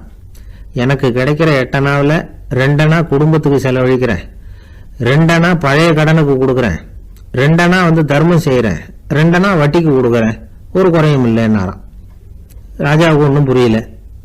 எனக்கு ஒன்றும் புரியலையேன்னு இருக்காரு. ஐயா, எனக்கும் என் மனைவிக்கும் 2 அணா செலவாகுது. வயசான அம்மா அப்பா இருக்கிறாங்க, சின்ன வயசுல என்னை காப்பாத்தினவங்க அவங்க. அந்த கடனுக்கு 2 அணா செலவாகுது, அது பழைய கடன். என் தங்கச்சி ஒருத்தி ஆதரவு இல்லாத நிலைமையில தன்னுடைய மகனோட என் வீட்டில் இருக்கிறா, அவளுக்கும் அவள் மகனுக்கும் 2 அணா செலவு பண்றேன், அது தர்மம். எனக்கு 2 பிள்ளைங்க இருக்கிறாங்க, அவங்களுக்கு 2 அணா செலவு பண்றேன், அது வட்டிக்கு கொடுக்கறது மாதிரி. பிற்காலத்தில் அவங்க எங்களை காப்பாற்றுவாங்க. அந்த வகையில் நான் திருப்தியோடு வாழ்ந்துகிட்டு இருக்கிறேன் அப்படின்னாராம். ராஜாவுக்கு அர்த்தம் புரிய ஆரம்பிச்சுதான். அந்த பெரிய நிலத்தை விலை கொடுத்து வாங்கி அந்த பெரியவருக்கே தானமாக கொடுத்துட்டாராம். இப்போ ஊழவருக்கே நிலம் சொந்தமாயிட்டுது. அன்னையிலிருந்து அரசனுக்கும் ஆறுதல் கிடைச்சுதான். இப்படி ஒரு கதை சொல்லுவாங்க. 8 அணா வருமானத்தை வச்சுக்கிட்டு எப்படி காலத்தை தள்ளுறதுன்னு சொல்றதுக்காக இந்த கதையை சொல்றதாக யாரும் தப்பா நினைச்சுக்க கூடாது. கிடைக்கிறத எப்படி பங்கு போடுறார், எப்படி திருப்தியா வாழறார் அப்படிங்கிறது தான் முக்கியம். அது மாதிரி இன்றைக்கு இந்த பொங்கல் திருநாள்ல உழவர்கள் மனசு மகிழ்ச்சியா இருந்ததுன்னா அது எல்லாரும் மகிழ்ச்சியா இருக்கிறது மாதிரி அர்த்தம். அதனால அவர்கள்ட்ட இருந்து நாம பாடம் கத்துக்கணும். சில உழவர்கள் தங்கள் நிலத்துல விளையறத தாங்கள் சாப்பிட மாட்டாங்க, அடுத்தவங்கள்ட்ட வித்துட்டு சந்தையில போய் வேற அரிசி வாங்கிட்டு வந்துதான் இவங்க சாப்பிடுவாங்க. அப்படிப்பட்ட விவசாயிகள்லாம் இது உண்டு. பங்கிடுகிற பண்பை உழவர்கள்ட்ட இருந்து கற்றுக்கொள்ளுங்கள் அப்படிம்பாங்க. ஒரு ஆள் நிம்மதியா மகிழ்ச்சியா இருந்தானா, உங்க நிம்மதிக்கும் மகிழ்ச்சிக்கும் என்ன காரணம்னு கேட்டிருக்காரு இன்னொருத்தர். என்கிட்ட இருந்தது பூராவையும் என் பிள்ளைங்களுக்கு சமமா பங்கு போட்டு கொடுத்துட்டேன், எனக்குன்னு எதுவுமே வச்சுக்கல, அதுதான் நிம்மதிக்கு காரணம்னு இருக்கான். உங்ககிட்ட இருந்தது எவ்வளவு இருந்தது அப்படின்னு கேட்டிருக்காரு அவரு. மொத்தமா ஒரு 50,000 ரூபாய் இருக்கும் அப்படின்னு இருக்கான். அவ்வளவும் பணமாவே இருந்ததா அப்படின்னு கேட்டிருக்காங்க அவங்க. இல்லைங்க, அவ்வளவும் கடன், அதை தான் பிரித்து கொடுத்துருக்கேன் பிள்ளைங்க கிட்ட அப்படின்னு நானும். அவன் நம்பிக்கை இல்லைன்னா இந்த உலகத்தில் நாம் நடமாடவே முடியாது. அவநம்பிக்கையோடு இருந்துக்கிட்டு இருந்தால் என்றைக்கும் அவஸ்தை தான். நாம் நம்புறது நடக்குதோ இல்லையோ அது வேற விஷயம். ஆனால் எதையும் நம்பி தான் நாம் அடி வைக்க வேண்டியிருக்கு. வேற ஒன்றும் வேணாம், ஒரு லாட்ரி சீட்டு வாங்குகிறோம், அது எங்கே நமக்கு விழப்போகுது அப்படிங்கிற அவநம்பிக்கையோடவா வாங்குகிறோம். பரிசு நமக்கு தான் அப்படிங்கிற நம்பிக்கை உள்ளூர இருக்கிறதுனால தான் அதை வாங்குகிறோம். இருந்தாலும் முடிவு வேறு மாதிரி ஆகிடுது, அதுக்காக மனசு சோர்ந்து போகிறதில்ல, அடுத்த மாதமும் சீட்டு வாங்குகிறோம். இந்த நம்பிக்கை தான் மனித வாழ்க்கைக்கு ஆதாரம். ஒரு கடையில் போய் டீ சாப்பிட்றீங்க, அந்த டீ நல்ல டீ தானா, அதில் விஷம் கலந்துருக்குமா அப்படிங்கிற சந்தேகம் வந்துட்டுதுன்னு வச்சுங்க. அதுக்கப்புறம் அதை எப்படி நீங்கள் சாப்பிட முடியும்? நம்பி தான் சாப்பிட்ணும். ரயில் ஒழுங்காக போய் சேருங்கிற நம்பிக்கை இருக்கிறதுனால தான் அதில் ஏறி உட்காடுறோம். லெட்டர் ஒழுங்காக போய் சேருங்கிற நம்பிக்கை இருக்கிறதுனால தான் பெட்டியில் போடுறோம். சரி, நம்ம கதையெல்லாம் நம்மளோட இருக்கட்டும். மனித நம்பிக்கை எந்த அளவுக்கு உறுதியாகவும் அறிவுபூர்வமாகவும் இருக்கணுங்கிறதுக்கு அலெக்சாண்டர் வாழ்க்கையில் நடந்த ஒரு சம்பவத்தை உதாரணமாக சொல்லலாம். இந்த உலகத்தையே ஜெயிக்கணும்னு புறப்பட்டார் அலெக்சாண்டர். ஒரு கட்டத்தில் அவர் சிட்னஸ் நதி கரைக்கு சேர்ந்தார். அந்த சமயத்தில் அவருக்கு கடுமையான நோய் வந்துட்டுது. அவர் கூடவே வந்திருந்த கிரேக்க வைத்தியர்கள் என்னென்னமோ முயற்சியெல்லாம் பண்ணி பார்த்தாங்க. இருந்தாலும் அலெக்சாண்டருக்கு வந்திருக்கிறது என்ன நோய்ங்கிறத அவங்களால கண்டுபிடிக்க முடியல. ஏன்னா அந்த பகுதியில் உள்ளவங்களுக்கு மட்டுமே அதிகமாக வரக்கூடிய ஒரு வினோதமான நோயாக இருந்தது அது. ஆனால் அவர் இருக்கிற இடம் எதிரியோட இடம், பாரசீக மன்னனோட ஆளுகைக்கு உட்பட்ட இடம். என்ன பண்ணுறது அப்படின்னு எல்லாரும் யோசனை பண்ணாங்க. பாரசீக மன்னனோட அரண்மனையில் இருக்கிற வைத்தியர் வந்தால் இந்த நோயை குணப்படுத்தி விடுவார் அப்படின்னு சொன்னாங்க. இருந்தாலும் எதிரியோட நாட்டில் இருக்கிற வைத்தியரை கூப்பிட்டு எப்படி நம்பி வைத்தியம் பார்க்க சொல்கிறது அப்படின்னு சொல்லி எல்லாரும் தயங்கினாங்க. ஆனால் அலெக்சாண்டர் தயங்கலை. பரவாயில்ல, அழைச்சிட்டு வாங்கன்னு விட்டார். உடனே அவரை போய் அழைச்சிட்டு வந்துட்டாங்க. அவர் வந்தார். அலெக்சாண்டர் உடம்பை பரிசோதனை பண்ணி பார்த்தார். சரி, இதை குணப்படுத்தி விடலாம், பயப்பட வேண்டியதில்லை. ஆனால் இதுக்கு ஒரு மூலிகை ரசம் தயார் பண்ணி கொடுக்கணும். நான் போய் அதை தயார் பண்ணிவிட்டு 2 நாளில் திரும்பி வந்துடுறேன் அப்படின்னு சொல்லிவிட்டு போனார் அந்த வைத்தியர். அதே மாதிரி 2 நாளில் திரும்பி வந்தார் மூலிகை ரசத்தோட. இதுக்கு இடையில் அலெக்சாண்டரோட தளபதிகளில் ஒருத்தர் ரகசியமாக ஒரு எச்சரிக்கை கடிதம் கொடுத்து அனுப்பியிருக்கிறான். அதை வாங்கி என்ன விஷயம்னு பார்த்தார். இப்போ உங்ககிட்ட வந்திருக்கிற எதிரி நாட்டு வைத்தியரை நம்பாதீங்க, அவன் கொண்டுகிட்டு வந்திருக்கிற மூலிகை ரசத்தில் விஷம் கலந்துருக்குது அப்படின்னு அதில் எழுதியிருக்கு. அதை பார்த்தார் அலெக்சாண்டர். இருந்தாலும் கொஞ்சம் கூட அலட்டிக்கல. வைத்தியர் கொடுத்த மருந்தை வாங்கி கடகடன்னு குடிச்சுட்டு அதுக்கப்புறம் அந்த கடிதத்தில் இருந்த விஷயத்தை அந்த வைத்தியர்கிட்ட சொன்னார். வைத்தியர் திகைச்சு போயிட்டார். தன் மேலே அலெக்சாண்டர் வச்சிருக்கிற நம்பிக்கையை பார்த்து அவருக்கு ரொம்ப வியப்பு. வைத்தியர் உண்மையிலேயே நல்ல மருந்து தான் கொண்டுகிட்டு வந்து கொடுத்துருக்கிறார், அதில் விஷம்லாம் எதுவும் கலக்கலை. அதுக்கப்புறம் அலெக்சாண்டர் அந்த வைத்தியரை பார்த்து சொன்னாராம், நம்பிக்கைங்கிற அச்சாணியை ஆதாரமாக வச்சுக்கிட்டு தான் இந்த உலகம் சுற்றிக்கிட்டு இருக்குது. எனக்கு எதிரியாக இருந்தாலும் பாரசீக மன்னர் ரொம்ப பெரியவர். அப்பேற்பட்ட மன்னருடைய அரண்மனை வைத்தியர் தொழில் நேர்மை இல்லாதவராக இருக்க மாட்டார். அப்படி இருந்தால் அவரை அரண்மனை வைத்தியராக வச்சிருக்கவே மாட்டாங்க அப்படின்னு நம்பினேன். என்னுடைய நம்பிக்கை வீண் போகலை அப்படின்னாராம். இதுதான் மானுட நம்பிக்கைங்கிறது. இந்த காலத்துலேயும் இது மாதிரி இந்த மானுட நம்பிக்கையை ரொம்பவும் சாமர்த்தியமாக கையாளுகிற கெட்டிக்காரங்க சில பேர் இருக்கிறாங்க. இந்த காலத்து குரு, அவருக்கு ஒரு சிஷ்யன். குரு முன்னாடி அந்த சிஷ்யன் ரொம்ப பணிவாக நின்று, குருவே உங்கள் கையால் விஷத்தை கொடுத்தாலும் அதை வாங்கி மடமடன்னு குடிச்சிருவேன் அப்படின்னா. உன்னுடைய குரு பக்தியை மெச்சினேன் அப்படின்னார் குரு. அதுக்கு அந்த சிஷ்யன், அப்படி இல்லை குருவே, உங்ககிட்ட சிஷ்யனாக இருக்கிறத விட உங்கள் கையால் விஷத்தை வாங்கி குடிச்சு விடுறது ரொம்ப நல்லது, அதனால தான் அப்படி சொன்னேன் அப்படின்னா. ரொம்ப நாளைக்கு முன்னாடி ஒரு நாள் கோவலன் நாடகம் நடந்தது. எங்கள் மதுரையில் நடந்தது. அதில் ஒரு முக்கியமான கட்டம். கண்ணகி கிட்ட சிலம்பை வாங்கிக்கிட்டு அதை விற்கிறதுக்காக மதுரை நகருக்கு புறப்படுறான் கோவலன். அந்த சமயத்தில் கண்ணகி பாடுற மாதிரி ஒரு நாடக பாடல் நாடக ஆசிரியர் எழுதினது. அது என்ன பாட்டுன்னா, மா பாவியோர் கூடி வாழும் மதுரைக்கு மன்னா போகாதீர் என்று அப்படின்னு ஆரம்பிக்கும் அந்த பாட்டு. இதுதான் அந்த பாட்டு. இதை கண்ணகி மேடையில் பாடின உடனே கூட்டத்தில் சலசலப்பு.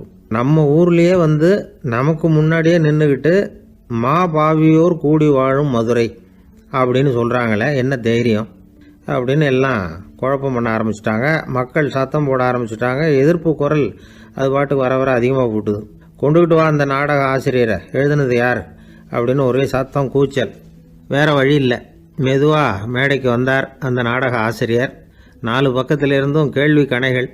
மக்களை பார்த்து கொஞ்சம் அமைதியாக இருங்கோ அப்படின்னு சொல்லிவிட்டு தன்னுடைய விளக்கத்தை சொல்ல ஆரம்பித்தார் அந்த நாடக ஆசிரியர். மா அப்படின்னு சொன்னால் திருமகளாகிய லட்சுமி அப்படின்னு அர்த்தம். பா அப்படின்னா கலைமகளாகிய சரஸ்வதி. வி அப்படின்னா மலைமகளாகிய பார்வதி. மா பாவியோர் அப்படின்னா திருமகளும் கலைமகளும் மலைமகளும், இவங்க மூவரும் அப்படின்னு அர்த்தம். இந்த 3 பேரும் வாழ்கின்ற மதுரை புனிதம் நிறைந்தது, சகல செல்வங்களும் நிறைஞ்சது. அப்படிப்பட்ட ஊரில் நான் அணிந்து கொள்ளும் இந்த சாதாரண சிலம்பை யார் வாங்கிக்குவாங்க அப்படிங்கிற எண்ணத்தோடு தான் கண்ணகி அப்படி சொல்கிறா. அதை நினச்சி தான் நான் எழுதினேன். ஆகவே மதுரையை ரொம்ப சிரமப்படுத்தணும், ரொம்ப மோசமாக எழுதணும் அப்படிங்கிற எண்ணம்லாம் எனக்கு கிடையாது. பெருமைப்படுத்தணும்னு நினச்சி தான் அப்படி எழுதினேன் அப்படின்னு விளக்கம் கொடுத்தாராம். இந்த விளக்கத்தை கேட்டதும் எல்லாரும் ரொம்ப சமாதானம் ஆயிட்டாங்களாம். இப்படி விளக்கம் கொடுத்த அந்த நாடக ஆசிரியர் யார் தெரியுமா? அவர் தான் தமிழ் நாடக உலகின் முதல் ஆசான் சங்கரதாஸ் சுவாமிகள். அவருக்கு நகைச்சுவை உணர்வும் அதிகம். 1920ஆம் ஆண்டு திருநெல்வேலியில் அவர் தங்கியிருக்கிறார் நாடகம் நடத்துறதுக்காக. அவர் தங்கியிருந்த வீட்டில் கொசு மூட்டைப்பூச்சி அதிகமாக இருந்திருக்கு. அவரால் தூங்கவே முடியல. அவர் அனுபவித்த தொல்லைகள் ஒரு பாட்டாக உருவாச்சு. வேடிக்கையாக ஒரு பாட்டு எழுதினாராம். மூட்டையும் கொசுவும் ஒரு வீட்டிலே மீட்டிங் போட்டால் முன்னே நிற்க யாரால் முடியும்? கொசு மோகன ராகம் போல சத்தம் போட்டு முன்னே நின்று செய்திடும் யுத்தம். இதை மறுநாள் நாடகத்தில் கோமாளி வேஷம் போட்ட ஒரு சிறுவனை விட்டு பாட வச்சிருக்காரு. எல்லாரும் சிரித்து ரசித்தாங்களாம். சங்கரதாஸ் சுவாமிகள் கல்யாணமே பண்ணிக்கல, துறவி மாதிரியே வாழ்ந்திருக்கார். தமிழ் நாடக கலைக்கு தன்னையே அர்ப்பணம் பண்ணிக்கிட்டவர் அவர். 1922 நவம்பர் மாதத்தில் ஒரு நாள் புதுச்சேரியில் அவர் வாழ்க்கை முடிஞ்சுது. அப்போ அவருக்கு வயசு 55. சங்கரதாஸ் சுவாமிகள் நாடக ஆசிரியர் மட்டும் இல்லை, மேடை நாடக இயக்குனர், தயாரிப்பாளர். அவரே ஒரு சிறந்த நடிகர். ஒரு தடவை சாவித்திரி நாடகத்தில் இவர் யமதர்மனா வேஷம் போட்டு நடிச்சிருக்கிறார். நாடகம் பார்த்துக்கிட்டு இருந்த கருவுற்ற ஒரு பெண்மணிக்கு பயத்தினால அங்கேயே குழந்தை பிறந்துட்டு தான். அந்த நிகழ்ச்சிக்கு அப்புறம் இவர் இந்த வேஷம் போடுறப்போலாம்